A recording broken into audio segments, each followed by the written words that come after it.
Jean chapitre 5 verset 36. Moi, j'ai un témoignage plus grand que celui de Jean, car les œuvres que le Père m'a donné d'accomplir, ces œuvres mêmes que je fais, témoignent de moi que c'est le Père qui m'a envoyé. Après avoir présenté un premier témoin de son identité en la personne de Jean-Baptiste, Jésus poursuit sa réponse en mentionnant les œuvres accomplies. J'ai un témoignage plus grand que celui de Jean. Jean-Baptiste était un témoin reconnu, mais Jésus montre ici qu'il y a une preuve supérieure. La vérité ne repose pas seulement sur des paroles humaines, mais sur l'œuvre concrète, l'action de Dieu. Les œuvres que le Père m'a donné d'accomplir.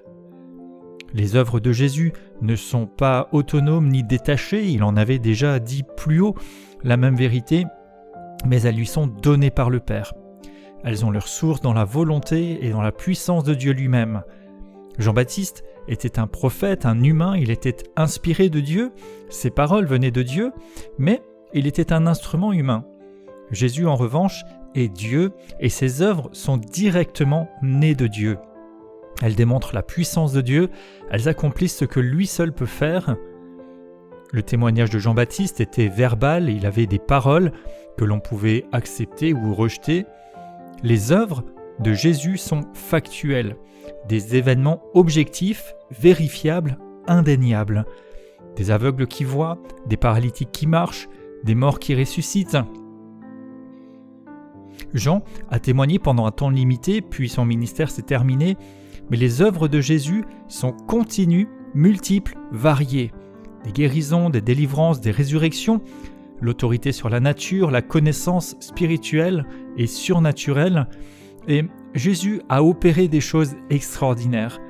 Dieu lui-même lui a rendu témoignage à ce sujet et il devait accomplir, réaliser entièrement, finir, parfaire ses œuvres et il continue aujourd'hui encore d'agir par la puissance de son esprit.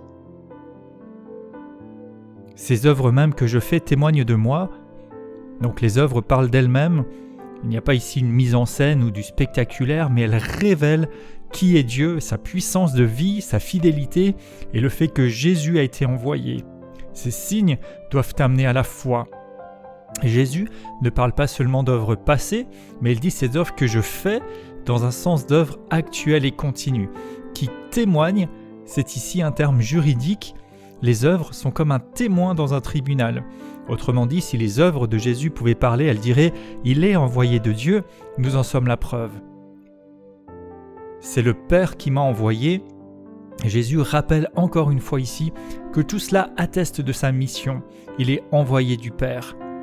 Dieu seul peut accomplir ses œuvres puissantes. Jésus les accomplit, donc il est envoyé par Dieu. Il se révèle par ce qu'il fait, autant que par ce qu'il dit. Ses œuvres manifestent Dieu et appellent à une réponse de foi. Les œuvres de Jésus restent aujourd'hui encore un témoignage de son identité. Ces miracles sont des faits historiques, attestés, et même ses ennemis ne pouvaient pas nier ses œuvres extraordinaires. Il était beaucoup plus qu'un simple homme. Et bien que ses œuvres terrestres, humaines soient terminées, il continue d'œuvrer et cela témoigne de lui. Les vies transformées sont une œuvre du Seigneur qui témoigne de lui aujourd'hui. Si les œuvres de Jésus témoignaient de lui, nos œuvres aussi devraient témoigner de notre foi, du fait que nous lui appartenons. Nous sommes appelés à porter des fruits, à témoigner de lui dans notre vie. Les paroles comptent, mais les actes, les œuvres parlent aussi fort. Comme Jésus, nous devons recevoir de Dieu ce qu'il nous confie, accomplir fidèlement ce qui nous est confié et laisser Dieu donner du sens et de la portée à nos actions, que nos œuvres parlent de lui, que notre foi, notre appartenance au Seigneur soit visible dans nos choix, dans nos fonctionnements, dans la réalité de sa bonté. Une foi sans œuvre n'est pas un témoignage complet, que notre vie témoigne de celui qui nous envoie. Et alors, quand Dieu agit à travers nous, c'est pour se révéler lui-même. Jacques 2, verset 14, « Mes frères, que sert-il à quelqu'un de dire qu'il a la foi s'il n'a pas les œuvres ?» Et au verset 17, « La foi, si elle n'a pas les œuvres, est morte en elle-même. » Matthieu 7, 16, « Vous les reconnaîtrez à leurs fruits. » Verset 20, « Tout bon arbre porte de bons fruits. » Si l'on devait juger de l'authenticité de la foi sur des œuvres, sur les fruits, quelle conclusion pourrait-on en tirer ?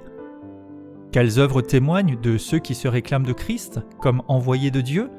Quels sont les fruits ? Est-ce qu'on retrouve l'image de Jésus ? Quel est le fruit des enseignements, des ministères ?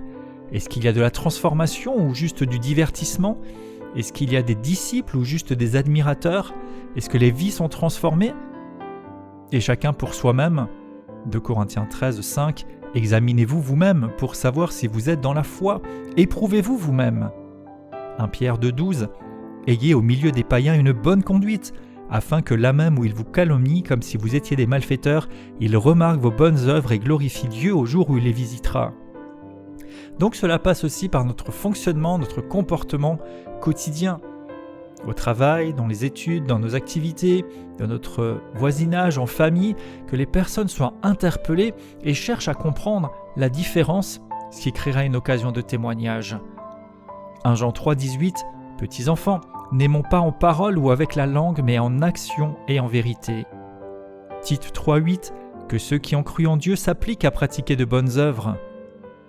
Jésus agissait en démontrant la compassion du Père, la bonté de Dieu en action. Colossiens 3,12 « Ainsi donc, comme des élus de Dieu, saints et bien-aimés, revêtez-vous d'entrailles de miséricorde, de bonté, d'humilité, de douceur, de patience. » Que ce soit vis-à-vis des personnes en difficulté, peut-être des malades, des pauvres, des opprimés, de ceux qui sont seuls. Les œuvres de Jésus avaient leur source dans le Père et nos œuvres aussi doivent venir de Dieu. Éphésiens 2,10 « Car nous sommes son ouvrage, ayant été créés en Jésus-Christ pour de bonnes œuvres que Dieu a préparées d'avance afin que nous les pratiquions. » Ces œuvres sont préparées par Dieu d'avance, elles sont rendues possibles par sa grâce et elles sont accomplies à travers nous par la puissance de son esprit. Donc il ne s'agit pas d'essayer d'être dans un activisme pour montrer plein d'œuvres ou de répondre à toutes sortes de besoins, mais de discerner quelles œuvres le Père nous envoie accomplir. Jésus a été envoyé par le Père, nous avons été envoyés aussi de sa part. Alors à travers les dons, les situations, les opportunités qu'il crée, la direction de son esprit, eh bien nous pouvons entrer dans ces œuvres préparées d'avance qui témoignent de lui, et si elles viennent de Dieu, nous les accomplissons dans une dépendance complète de lui. Quelles œuvres dans notre vie témoignent de Christ, que nous sommes envoyés de Dieu ? Est-ce qu'il y a des domaines où nos paroles, même de foi, ne sont pas confirmées par des actions concrètes ? Est-ce que nous reconnaissons que nos œuvres viennent de Dieu ? Est-ce que nous servons le Seigneur dans la dépendance de Dieu ou d'après nos propres forces ? Est-ce que nous discernons les œuvres que le Père nous donne d'accomplir ? Sommes-nous disposés à l'écouter ou dispersés à essayer de faire beaucoup de choses ? Je déclare dans le nom de Jésus, les œuvres de Jésus témoignent qu'il est envoyé du Père. Je reconnais que sans Christ, je ne peux rien faire. Je crois qu'il m'envoie à mon tour. Je reconnais que toute œuvre bonne dans ma vie vient de Dieu. Je me rends disponible pour les œuvres bonnes préparées d'avance pour que je les pratique, de sorte que Christ soit révélé comme il le désire à travers moi. Que ma vie soit marquée par des œuvres qui témoignent véritablement telles qu'il le souhaite. Je crois et déclare en tant qu'individu et collectivement pour le peuple de Dieu que les œuvres témoignent de celui qui nous a envoyés. Amen.